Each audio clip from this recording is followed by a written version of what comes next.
로마서 12장 1절로 2절.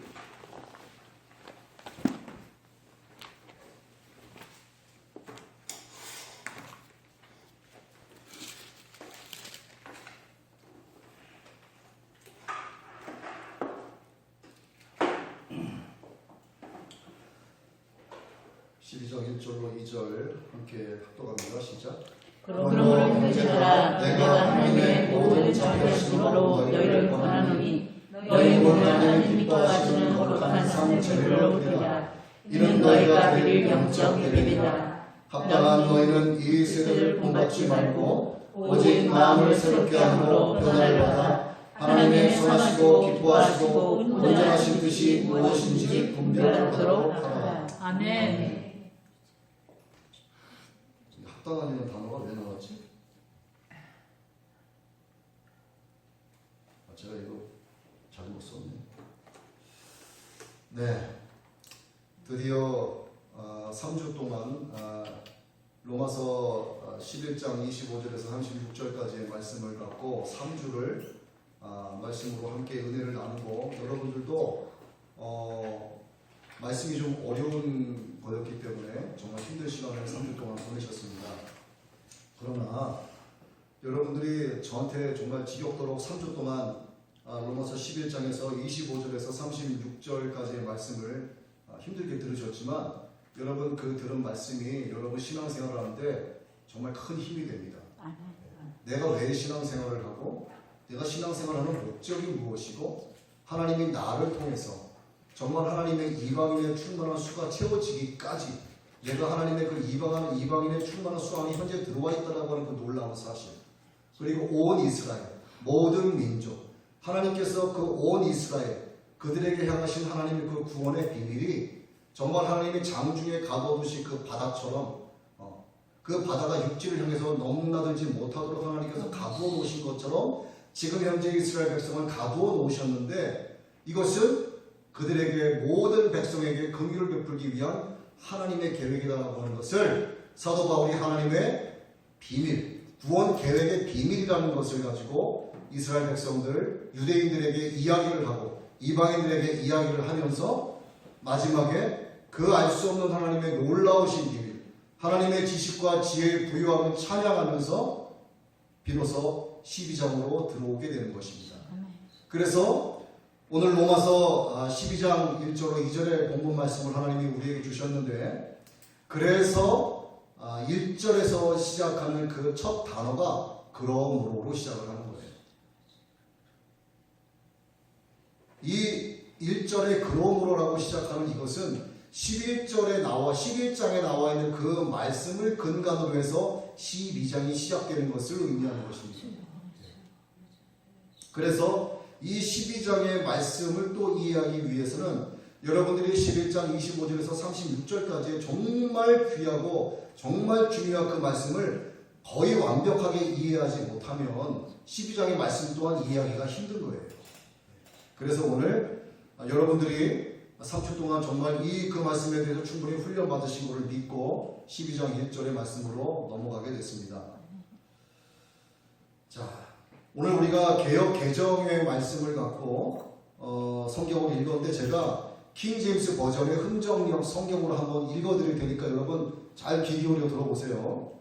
그러므로 형제들아, 내가 하나님의 긍휼을 힘입어 너희에게 간청하노니 너희는 너희 몸을 거룩하고 하나님께서 받으실 만한 살아있는 희생물로 드리라. 그것이 너희의 합당한 섬김이니라. 너희는 이 세상에 동화되지 말고 오직 너희 생각을 새롭게 함으로 변화를 받아 하나님의 선하시고 받으실 만하며 완전하신 뜻이 무엇인지 입증하도록 하라. 여러분 정도의 어떤 영적 수준이라면은 지금 제가 이렇게 읽어드린 이 말씀, 우리가 오늘 12장 1절에서 2절을 읽으시는 동안 오늘 하나님께서 우리에게 주시고자 하시는 신앙적 교훈이 무엇인지를 이미 충분히 알았을 거라고 저는 생각을 합니다. 호세아서 말씀에 보면은요, 호세아서의 말씀을 보면 에브라임이 여러 민족 가운데 혼합이 됩니다. 에브라임이 여러 민족 가운데 혼합이 되니 그는 곧 뒤집지 않은 정병이로다.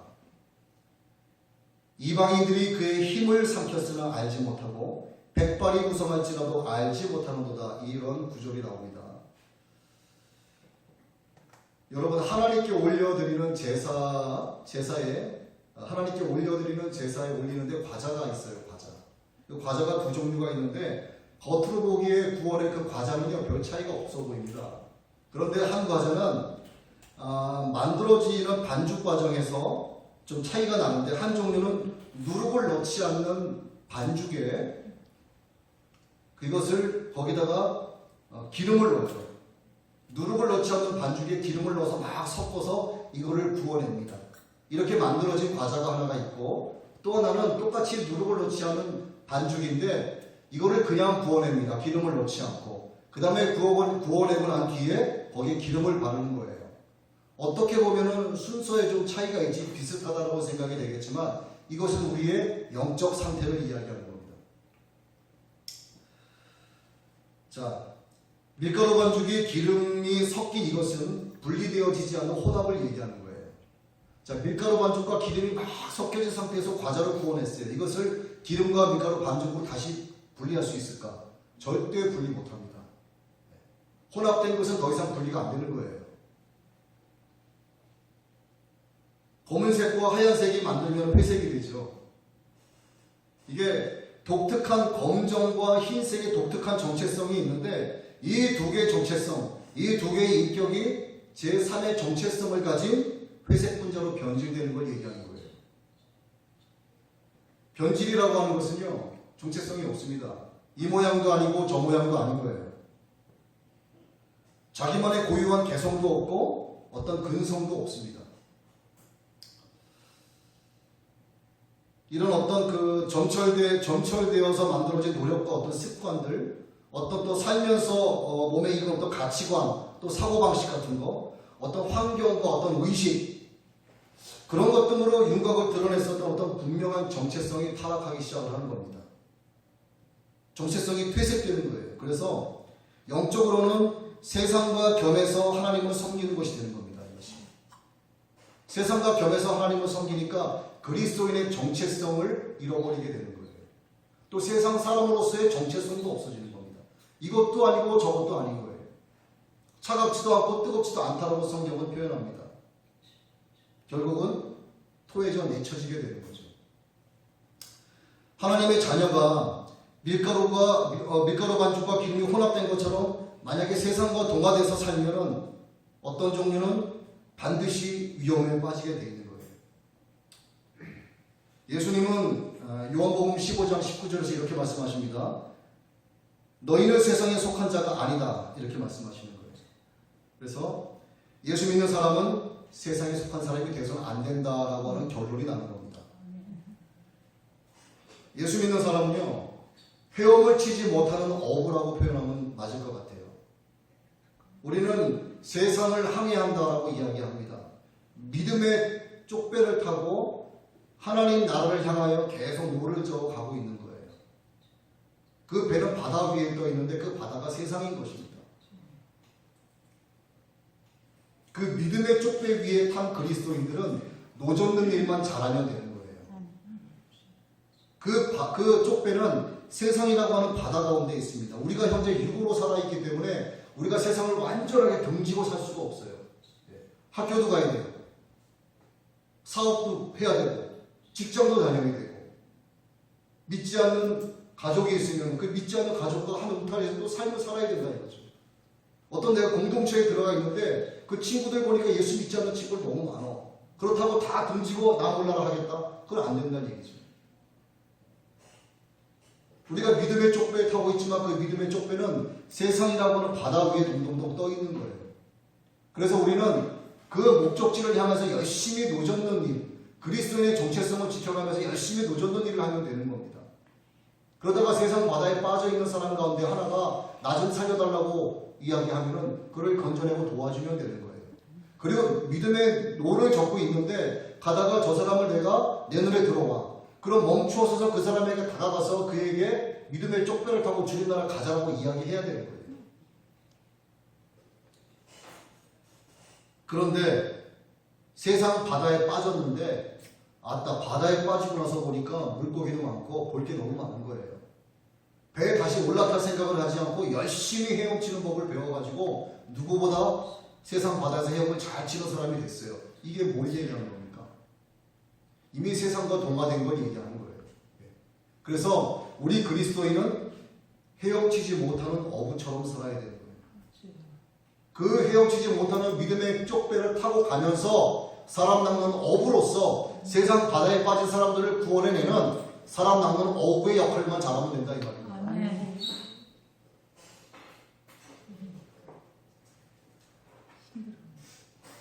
그래서 우리 믿음의 쪽배를 타고 세상 바다를 항해하는 우리 사람 낚는 어부들은요, 세상 바다에 빠지지 않습니까?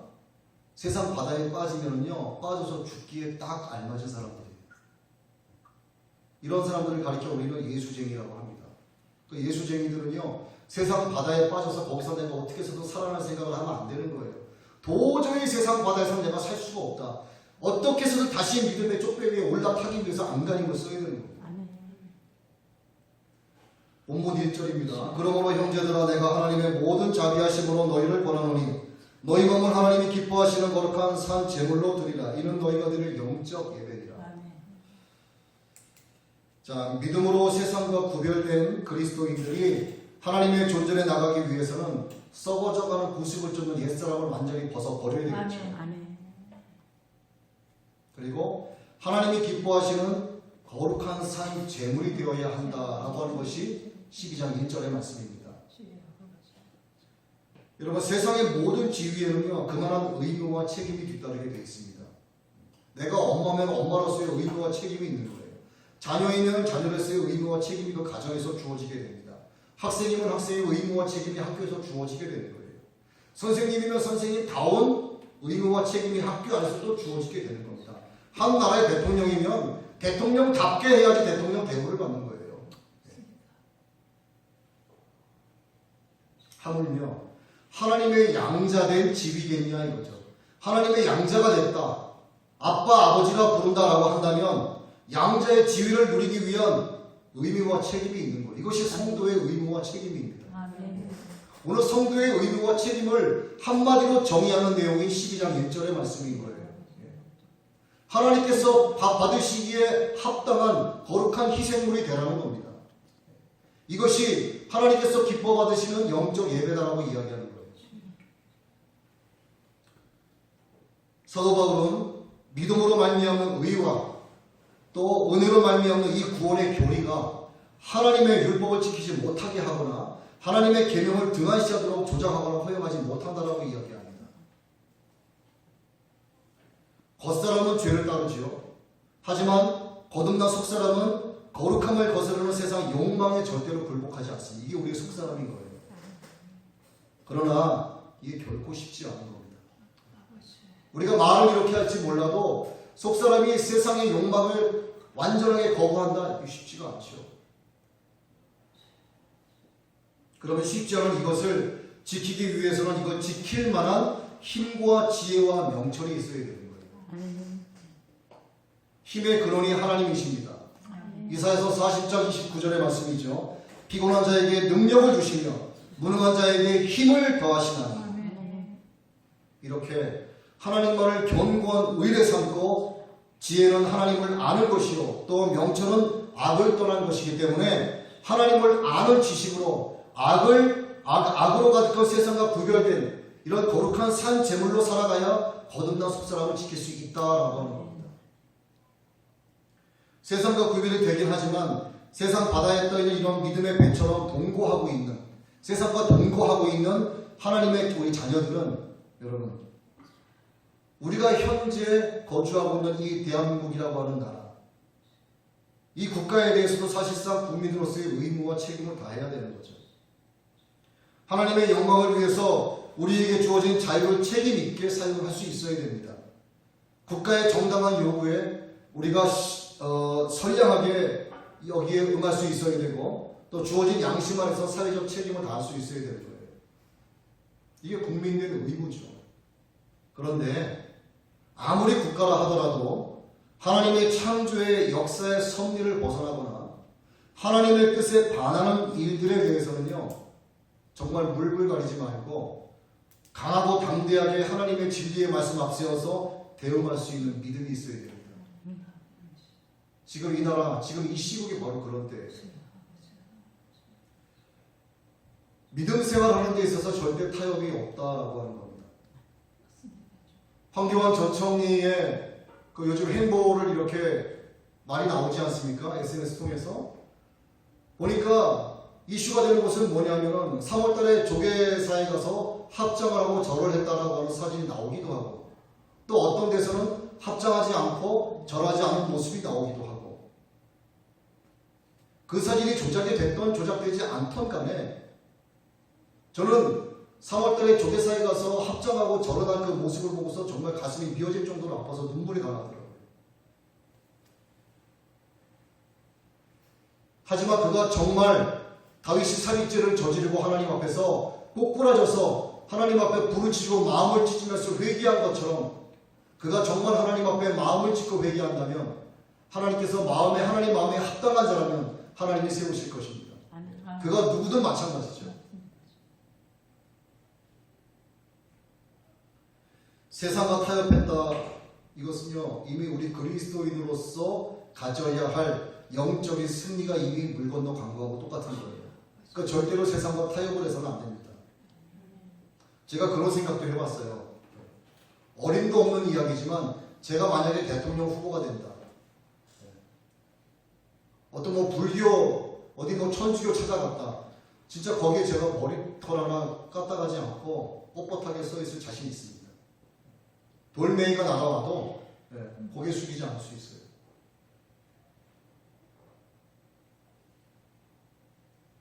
세상과 타협이 없는 고집스러운 믿음만이 영적 승리를 보장해 줍니다. 승리의 의미는 우리의 궁극적인 주인이 하나님이시고 궁극적인 보상도 하나님의 영광에 참여하는 것이죠. 그렇기 때문에 부당한 고난을 당해도 인내하면서 하나님의 영광을 위해서 구원받은 자로서의 삶을 살아내야 하는 것입니다. 이것이 우리 그리스도인이 가지고 가는 승리의 삶인 거예요. 우리 주님께서도 죄도 없으시고요, 전혀 거짓이 없으신 분이셨습니다.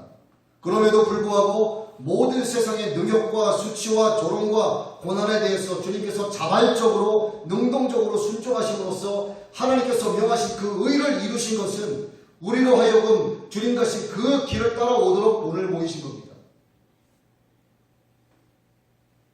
그래서 주 안에서의 수고는 우리는 고생이다 이렇게 표현하지 않는 거예요. 우리가 주님을 위해서 헌신하고 봉사하고 섬기는 모든 일에 대해서 육으로 힘들 수 있지만 우리는 고생했다, 사실로 수고했다라는 말보다는요, 주 안에서 정말 승리하셨습니다 라고 인사해야 되는 겁니다. 여러분 모두가 주 안에서 매일 승리하고 있지만 특별히 오늘 우리 남궁영 권사님께 정말 주님 안에서 오늘도 승리했다는 말씀 드리고 싶어요. 여러분 집을 혹시 지어 보셨는지 또 집 짓는 모습을 보셨는지 모르겠지만 집을 닦기 위해서 터를 닦게 되면은, 그렇죠? 이 정지 작업이라고 하죠. 터를 쫙 닦고 나면은 거기에 이제 골조를 올리게 되죠. 그리고 집을 짓기 시작을 합니다. 만약에 집을 올리지 않으면 시간이 지나면 그 터 닦은 자리에 잡초가 일어나기 시작을 해요. 그리고 조금 지나면 동네 사람, 마을 사람들이 쓰레기를 갖다 버리기 시작을 합니다. 집을 지으려고 닦아놓았던 그 정기작업 깨끗하게 하는 그 터에 잡초가 자라고 쓰레기가 무성히 쌓이는 거예요. 터는 구원의 교리입니다, 여러분. 여러분들이 구원을 받았다라고 믿는다라고 하는 것은요, 하나님 말씀의 그 구원의 교리가 복음의 씨앗이 여러분 가슴속에 심어져서 뿌리가 깊숙하게 내려가는 걸 얘기하는 거예요. 근데 이것은 교리입니다, 교리. 신학적으로 보면 이건 조직신학에 해당이 되는 거예요. 집을 짓는다는 것은 여러분 마음에 있는 그 구원의 교리, 그 복음의 씨앗을 내 삶에서 실천해내는 것을 이야기합니다. 조직신학이 들어왔으면 실천신학이 있어야 되는 거예요. 복음을 듣고 구원을 받았으면 반드시 구원받은 자의 행동이 삶에서 드러나야 한다 하는 것을 이야기하는 겁니다. 그렇지 않으면 집을 올려놓지 않고 있는 그 터에 잡초가 자라고 쓰레기가 쌓이는 것처럼 행함이 없는 그 믿음은 죽은 믿음이 되는 거예요. 죽은 믿음의 결과는 하나밖에 없습니다. 그냥 지옥이에요. 그걸로 끝입니다. 하나님의 진리의 말씀이 있어요. 그리고 진리대로 사는 삶이 있습니다. 하나님의 진리의 말씀이 있고 하나님 말씀대로 살아가는 진리의 삶이 있는데 이것이 따로따로가 아니고 하나예요. 하나. 그 다음에 영혼의 구원, 우리 혼의 구원과 삶의 구원도 하나입니다.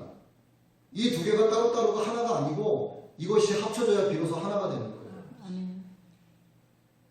하나님의 말씀과 말씀에 따른 진리의 말씀에 따른 순종이 하나가 돼서 일치가 되어야 된다 하는 것을 말씀드리는 거죠. 마태복음 19장 6절 말씀에 이런 말씀하셨어요. 하나님이 짝지어 주신 것을 사람이 나누지 못할지니라. 이게 무엇을 두고 이야기한 거죠? 부부 같죠, 부부. 네. 하나님이 짝지어 주신 것을 사람이 나누지 못합니다. 그런데 우리가 영적으로 또 다르게 다른 쪽으로 우리가 이것을 해석을 해보면, 적용을 시켜보면 이게 꼭 부부관계에만 해당되는 말씀이 아니다라고 하는 거예요. 꼭. 자, 하나님은 구원과 구원받은 사람의 삶을 짝지어 놓으셨어요. 그 다음에 하나님 말씀, 그 진리의 말씀과 진리의 말씀에 따른 순종의 삶을 하나로 짝지어 놓으셨습니다. 이거 사람이 구분해 놓을 수 없다는 거예요. 아니, 내가 진리의 말씀, 구원의 교리만 내 안에 있으면 됐지 뭐 삶까지 그렇게 살라고 야단법석이야. 그래서는 안 된다는 얘기예요. 이렇게 하나님이 짝지어 놓으신 것을 사람이 함부로 나누면 안 되는 겁니다. 그래서 구원을 이야기할 때 우리는 전인격적 구원이다 이렇게 이야기합니다. 여러분 들어보셨죠? 전인격적인 구원. 자, 그 사람의 영혼이 구원을 받았으면 그 사람의 삶도 구원을 받아야 됩니다. 그런데 우리 그리스도인의 현실은 구원과 삶 그리고 진리와 순종이 하나 되지 못하는 경우가 너무 많아요. 이게 분리되어 있는 경우가 너무너무나 많습니다. 이 분리되어 있다라고 하는 것은요, 불행한 거예요. 하나 되지 못하면 전인격적인 구원에 해당되지가 않습니다. 그래서 한쪽으로 기울어지는 신앙이 되는 거예요. 자, 구원의 교리와 교리에 따른 실천을 따로따로 여기는 교인들이 있다면 복음과 삶도 제각각이 된다고 말씀을 드렸죠. 여러분 이런 말씀 많이 들어보죠. 우리 교회는 출석교인이 1000명입니다. 우리 교회는 2000명입니다. 그거 여러분 진짜일까요? 물론 진짜일 수도 있겠지만 제가 생각하기에 대부분은 거짓말입니다. 주보 뒤에 출석교인 숫자도요 허수가 많은 거예요. 교회 허수가 많습니다.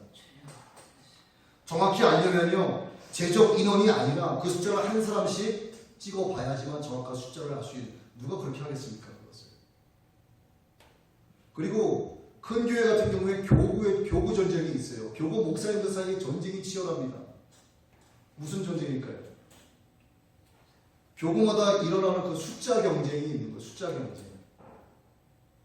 그래서 교구의 숫자도 허수가 많은 거예요. 교회마다 우리 교회는 몇 명이 모인다 이렇게 과시하듯 피차 동일하게 말들을 많이 합니다. 그러다 보니 교인들도 그렇게 따라가는 거예요. 우리 교회 3000명 모여 이렇게 되는 겁니다.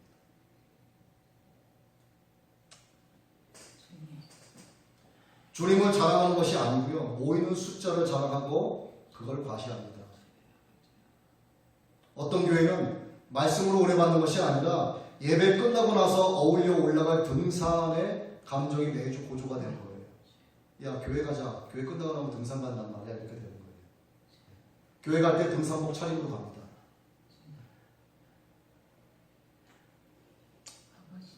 자기를 산 제물로 드리는 실제 숫자, 실수의 성도가 아니라 예배를 세상 제비의 수단으로 삼는 허수의 교인들이 많은 거예요.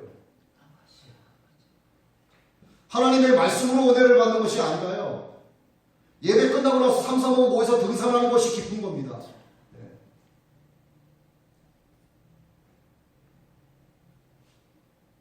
하도 교회가 인테리어가 잘 돼 있고 주변 경관이 좋고 정원이 잘 돼 있다고 제가 갔다 왔어요. 거기까지. 얼마나 좋은가. 정말 좋더라고요.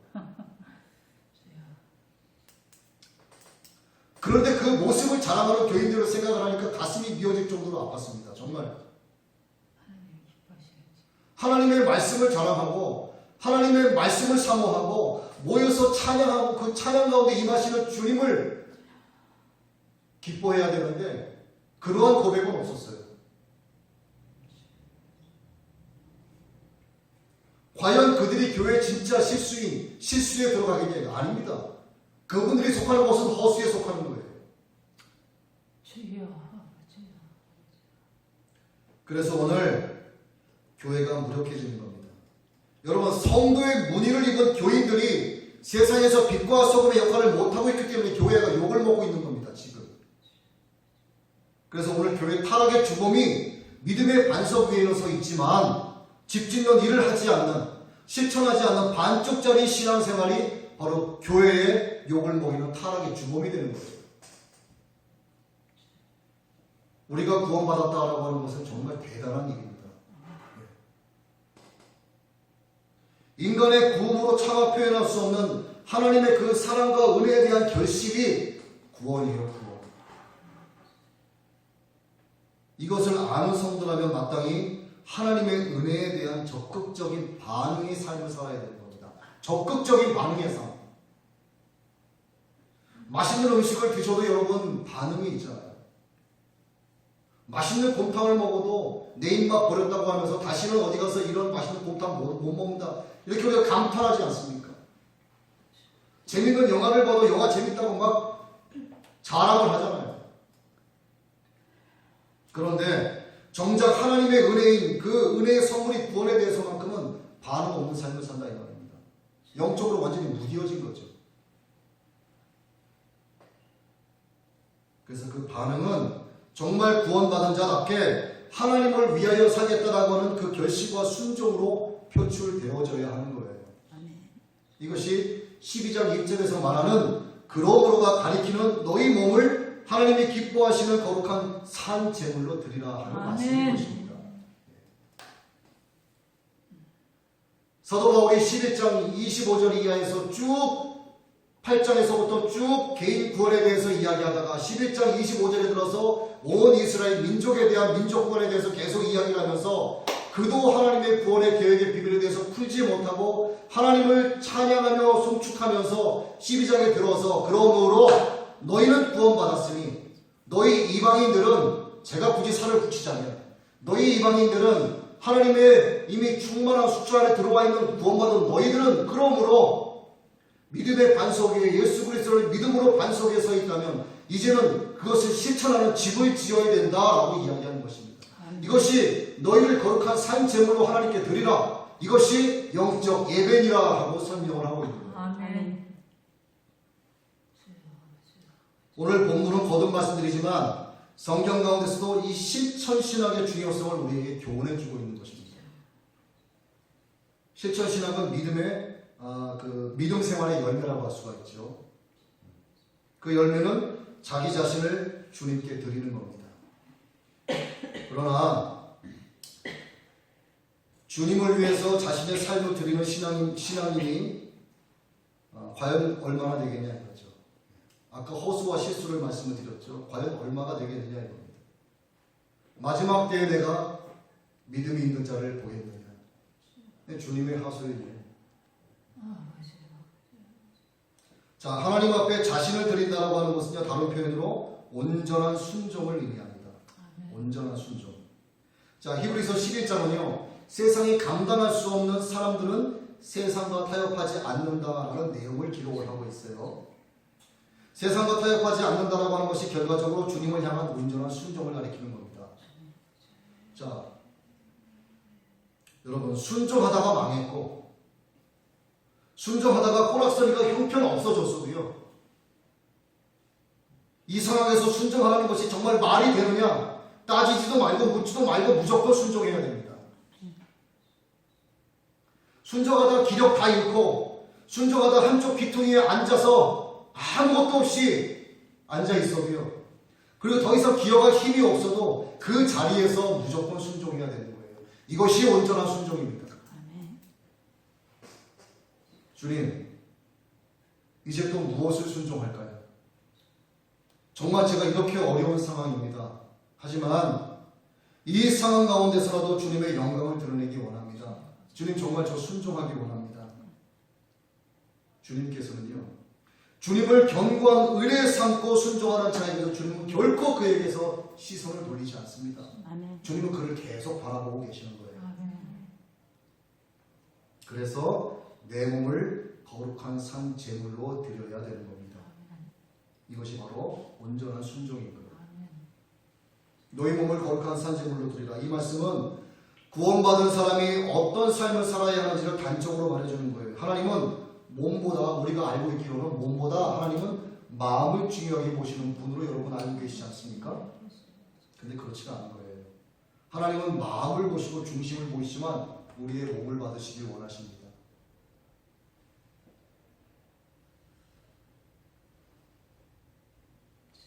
자, 우리 몸은요, 구원받은 사람이 어떤 삶을 살아야 하는지 단적으로 말해주는데, 자, 마음이 없는 봉사, 마음이 없는 예물, 마음이 없는 예배는 아무리 겉보기에 거룩해 보여도 하나님이 받지 않으시잖아요. 이걸 우리가 믿음 안에서 상식적으로 알고 있습니다. 사람도 마찬가지예요. 사람도 상대가 정말 진심이 담겨있다 없다를 알 수가 있습니다. 하나님께서 하물며 저놈의 그 마음이 정말 그 중심이 나를 향해 있는지 우리 주님이 그걸 모르시겠냐 이거죠. 당연히 아시죠. 그런데 왜 오늘 본문에서 마음이라고 말씀 안 하시고 왜 몸을 바치라 이렇게 말씀하시냐 이거죠. 왜 몸이라고 말씀하실까요? 이것이 오늘 우리가 배워야 할 실천신학 교리 중에서 순종의 행함에 관한 것입니다. 자, 몸을 바치라고 하는 것은 우리 몸이 예수 그리스도의 피로 구원받았음을 전제하고 있는 거예요. 이 전제가 있기 때문이에요. 그래서 여러분 영혼이 구원받았죠? 그러면 여러분 몸도 구원받은 것입니다. 자, 성경에 바로 좋은 예가 바울이 고린도전서 6장에서 한 이야기인데 제가 몇 가지 그 구절을 말씀을 드립니다. 자, 고린도전서 6장 15절에 이런 말씀이 있어요. 너희 몸이 그리스도의 지체인 줄 알지 못합니다. 16절 창녀와 합하는 자는 그와 한 몸인 줄을 알지 못합니다. 17절 주와 합하는 자는 한 영이니라. 18절 음행을 피하라. 사람이 범하는 죄마다 몸 밖에 있거니와 음행하는 자는 자기 몸의 죄를 범하느니라. 19절 너희 몸은 너희가 하나님께로부터 받은 바 너희 가운데 계신 성령의 전인 줄 알지 못한다. 너희는 너희 자신의 것이 아니라 우리 몸이 누구의 것입니까? 하나님의 것이라고 말씀하시는 거예요. 그래서 20절에서 이렇게 말씀하십니다. 값으로 산 것이 되었으니 그런즉 너희 몸으로 하나님께 영광을 돌리라. 우리 몸이 성령의 전이지 너희 자신의 것이 아니다 이렇게 말씀하시는 거예요. 이것은 우리 몸이 혼과 함께 구원받았다는 것을 의미하는 겁니다. 내 영혼만 구원받으면 끝났다 이게 아니라는 거예요. 이 몸은 흙이 돼서 썩어져 없어질 건데 뭐 어때? 아닙니다. 우리 몸도 부활하리라. 여러분 사람은요 공통적으로 갖고 있는 정말 특별한 재주가 있어요. 이 지구상에 있는 모든 사람들이 배우지 않아도 금방 습득하는 좋은 재주를 사람은 특별하게 그 능력을 갖고 있습니다. 우리가 어릴 때부터 자식들에게 그렇게 이야기하죠. 우리 나이 들기 다음에 어른이 돼서 엄마가 돼서 자식을 낳으면 그렇게 얘기할 거예요. 거짓말하지 마라. 인사를 잘해야 된다. 성실해야 된다. 근면해야 된다. 뭐 기타 등등 선하고 좋은 얘기 많이 하지 않습니까? 자기는 못하면서. 그렇잖아요. 아무리 가르쳐주고 아무리 일러주고 또 얘기하고 또 얘기해도 잘 안 지켜요. 그런데 사람이요 한 번도 배우지 않았음에도 불구하고 스스로 잘하는 게 있어요. 그게 뭔지 아십니까? 자기 몸에서 죄를 만들어내는 일은요 잘합니다. 아무도 가르쳐주지 않았는데 죄 짓는 방법을 가르쳐주지도 않았는데도 알아서 잘해요. 사람의 몸이 죄를 만들어내는 공장이에요. 공장. 그래서 우리 몸이 예수님이 없으면 죄로 인해서 우리 몸은 날마다 부패해져 가는 거예요. 우리가 흙으로 돌아가는 연약한 몸을 갖고 있으면서도 죄 짓는 일에 대해서만큼은 뒤질 새가 앞서갑니다. 정말 죄딱지가 덕지덕지 붙어 있어도요, 그 죄의 무게를 전혀 느끼지를 못해요. 어떤 선교사님은 그에 대해서 이렇게 표현합니다. 죄의 장아찌가 됐다, 이렇게 표현하신다고요. 정말 죄에 쩔어 있는 거예요, 쩔어 있는 거. 근데 자기가 죄에 쩔어 있는 걸 모르는 겁니다. 내 몸에 죄의 딱쟁이가 막 붙어 있는 것을 전혀 알지 못하는 거예요. 누가 가르쳐 주지 않아도 잘합니다, 이것은. 이렇게 죄에 쩔어 있는 우리를 구원해 주시고 나서 주님이 우리에게 하시는 말씀이 고린도전서 6장 19절이에요. 너희 몸은 너희가 하나님께로부터 받은 바 너희 가운데 계신 성령의 전인 줄 알지 못하느냐. 너희는 너희 자신의 것이 아니다. 구원받은 우리가 우리 몸을 거룩한 산 제물로 하나님의 제단에 올려놔야 하는 것은 우리의 혼과 구원받은 우리의 몸이 우리의 것이 아닌 성령의 전이기 때문에 우리가 산 제물로 살아야 된다, 이 말입니다.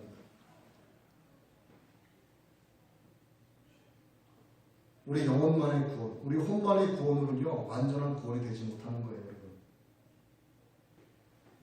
이거 우리가 너무나 잘 알고 있는 사실입니다. 우리의 인격이 우리의 혼과 몸으로 구성되어 있기 때문에 우리 몸이 없는 혼은 생각할 수 없는 거예요.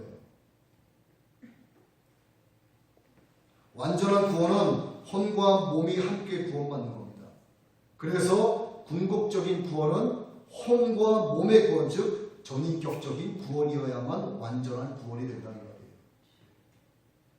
이것이 균형 잡힌 자의, 이런 균형 잡힌 그리스도인의 삶이거든요. 로마서 8장 11절의 말씀을 제가 한번 봅니다. 예수를 죽은 자 가운데서 살리신 이의 영이 너희 안에 거하시며 그리스도 예수를 죽은 자 가운데서 살리신 이가 너희 안에 거하시는 그의 영으로 말미암아 너희 죽을 몸도 살리시리라. 아멘. 하나님이 왜 우리 죽을 몸을 살리시냐 이 말이죠. 우리 몸을 하나님이 기뻐하시는 거룩한 희생제물로 드리는 것이 하나님을 향한 우리의 합당한 섬김이기 때문에 그렇습니다. 이것이 킹 제임스 성경에 나오는 말씀인 거예요. 개역개정에는 그렇게 표현이 안 되어 있죠.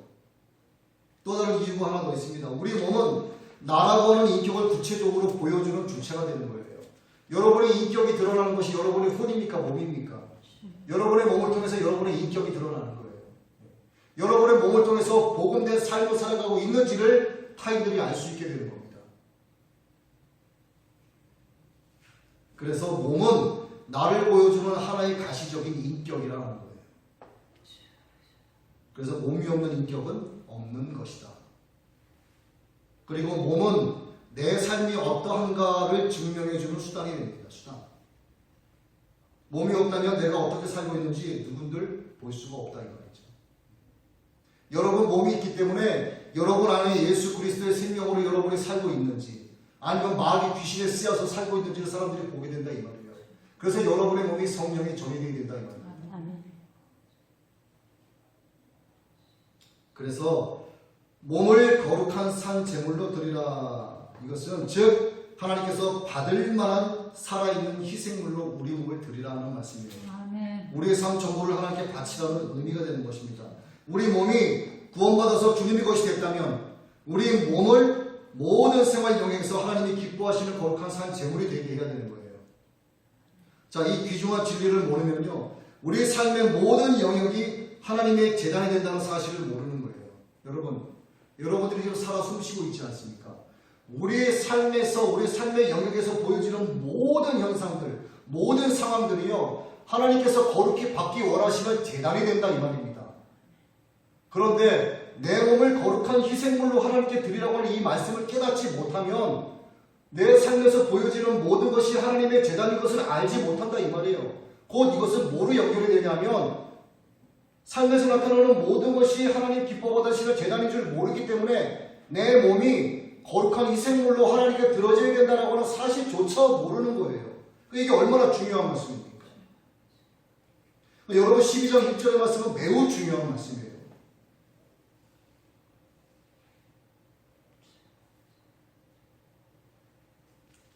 그래서 나는 예수 믿네, 나는 교회 다니네, 나는 사역자네, 나는 목사네, 나는 장로 권사 안수 집사네, 나는 모태신앙이다. 이 말씀을 모르면요, 감히 함부로 부끄럽게 그렇게 떠들고 다니는 거예요. 입으로만. 자기 몸이 하나님께 드려지는 거룩한 희생 제물인 것을 모른 채 내 삶의 영역에서 보여지는 모든 현상들, 모든 상황들이 하나님께서 받기 원하시는 재단인 줄을 모르기 때문에 내가 장로다 권사다 사역자라 말로만 떠들고 다니는 거라 이 말입니다.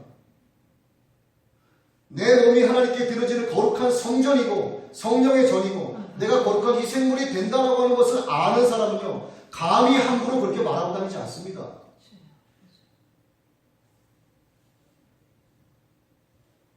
내 몸이 거룩하신 하나님께 드릴 살아있는 희생물이라는 이 중요한 사실을 놓치고 있기 때문에 그렇게 되면 우리 몸은 조금 전에도 말씀드렸습니다만 죄를 생산해내는 공장이 되는 거예요.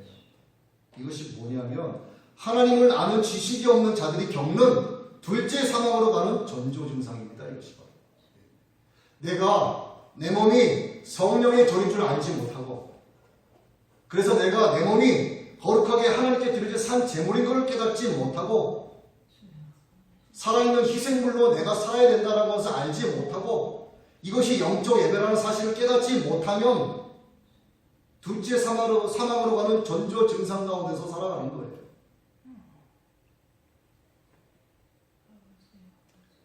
간단한 거죠. 내 몸이 거룩한 산 제물이다라고 하는 이 중요한 사실을 망각하지 말아야 됩니다. 또 어떻게 하는 것이 내 몸이 하나님께서 받으실 만한 거룩한 산 제물이 되겠는가 하는 것에 대해서 거룩한 성찰의 시간을 가져야 되는 거예요. 이를 위해서 우리가 두 가지 주의해야 될 사실이 있습니다. 그 첫 번째 주의해야 될 것은 내 몸을 거룩하게 하는 거예요. 이게 원론적인 말씀이지만요, 내 몸을 거룩하게 해야 됩니다. 여러분, 하나님이 사용하시기 위해서 구별해 놓은 것은 다 거룩한 거예요. 이게 바로 헤렘입니다. 헤렘. 하나님이 구별해 놓으신 것은 다 거룩한 거예요. 하나님이 구별해 놓은 것을 하나님께서 합당한 그 거룩함으로 사용되어지는 것은 헤렘의 거룩히 구별된 축복으로 열매가 맺혀지는 것이고, 하나님께서 구별해 놓으신 거룩한 것을 헛되게 사용하면 헤렘의 저주로 임하는 거예요. 여러분 몸이 저주가 임하느냐, 여러분 몸이 축복의 열매를 맺어지면은 거룩히 구별된 내 몸을 내가 하나님께 어떻게 드리느냐를 내 삶을 통해서, 내 몸을 통해서 하나님께 드러내는 것으로 나타난다 이 말입니다.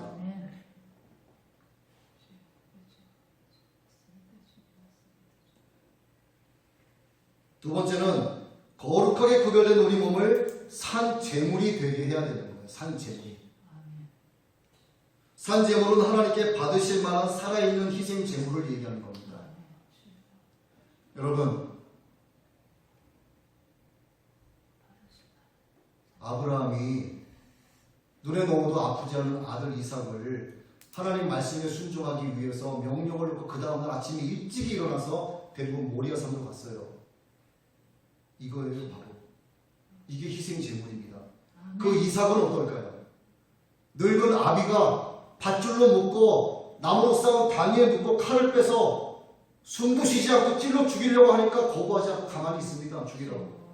아들도 자기가 희생 제물이 된 거예요. 바로 이걸 얘기하는 겁니다. 아멘. 맞습니다. 모세도 마찬가지입니다. 애굽의 왕자로 성장할 수 있었지만 하나님은 그를 아라비아 광야로 불러내는 거예요. 그리고 80세까지 자기 양도 아닙니다. 남의 양, 자기 장인의 양을 40년 동안 양치기 목동을 하다가 하나님 말씀에 순종해서 애굽으로 가서 이스라엘 백성을 이끌어내는 거예요. 모세는 하나님이 시키는 대로 했습니다. 홍해를 갈라라 그러면 갈랐고요. 반석에서 물을 내라 하면 물을 냈어요. 자기의 생각이 하나님의 뜻을 한 번도 앞선 적이 없었습니다. 그래서 출애굽을 할 수 있는 하나님의 종으로서의 사명을 감당할 수 있었던 거예요. 이게 뭡니까? 자기 몸을 거룩한 희생물로 하나님께 드렸기 때문에 이러한 결과가 나타난 겁니다. 그러면 모세만 그럴 수 있고 요셉만 그럴 수 있고 아브라함과 이삭만 그럴 수 있느냐? 우리 그렇게 못하느냐 이거죠. 할 수 있는 겁니다. 이것은 우리가 그들을 믿음의 정면 교사로 삼아서 우리가 믿음의 도전을 받아서 우리가 하면 되는 거예요. 지난달에 내가 하나님께 정말 죽은 제사를 드린 것 같아서 마음이 아프신 분들이 어찌면 계실지도 모르겠지만 제가 그렇기 때문에 그래요. 그래서 이제부터라도 내가 정말 거룩한 산 제사로 드려지는 삶을 살도록 우리가 주님 안에서 정말 노력을 나누게 됩니다. 우리는요, 아픈 몸, 병든 몸을 갖고 주님 앞에 나왔어요. 또 사업에 실패한 것도 동기가 돼서 하나님 앞에 나와 무릎을 꿇었습니다. 물론 병들어도 주님 앞에 나와야 되고 다 잃고 아무것도 없어도 주님 앞에 나와야죠. 그런데 어떤 면에서는 슬픈 거예요, 사실. 자, 건강하고 젊었을 때는, 돈이 좀 있었을 때는, 사업 좀 잘 돼서 세상에서 승승장구할 때는 자기 하고 싶은 거 다 하면서 살고요. 혼합된 반죽처럼 뒤집지 않은 정병처럼 막 살다가 내 몸 병들고 내 몸 아프고 다 잃어버리고 아무것도 없으니까 주여 병든 몸이라도 받아주옵소서라고 주님 앞에 나오는 겁니다. 주님, 나 아무것도 없고 다 잃었지만 이 몸이라도 주님께 드리기 원합니다. 아니, 우리 주님께서는 병든 몸만 받으시는 분이고 우리 주님께서는 다 잃은 몸만 받으시는 분이냐 이 말이죠. 우리 주님이 그런 분이 아니지 않습니까? 그런 걸 생각하면 속을 퍼지는 거죠. 세상적으로 형통할 때는 하나님이 어디 있냐 식으로 살다가 망하고 병들고 나서 주님께 자신의 삶을 드린다는 것이 정말 속을 퍼요.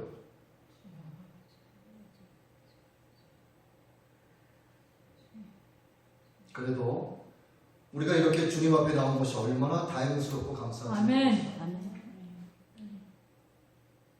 내 몸 병들고 내 몸 아프고 모든 거 다 잃어서 빚더미에 앉았어도요, 정말 자신을 비관해서 조울증과 우울인데 이것이 타인에게 향해서 정말 사이코패스가 되기도 하고 소시오패스가 돼서 사람을 괴롭히고 잔인하게 사람을 죽이는 그런 현상으로 나타날 수도 있었지만, 그래도 하나님께서 우리를 잊지 아니하시고 우리를 강권적으로 불러주셔서 병든 몸, 아픈 몸, 다 망한 몸이라도 내 앞에 나오라고 주님께서 은혜의 선물을 우리에게 주셨기 때문에 오늘도 주님 앞에 나와서 하나님을 찬양하고 하나님의 말씀을 청종하게 된 것입니다. 아멘.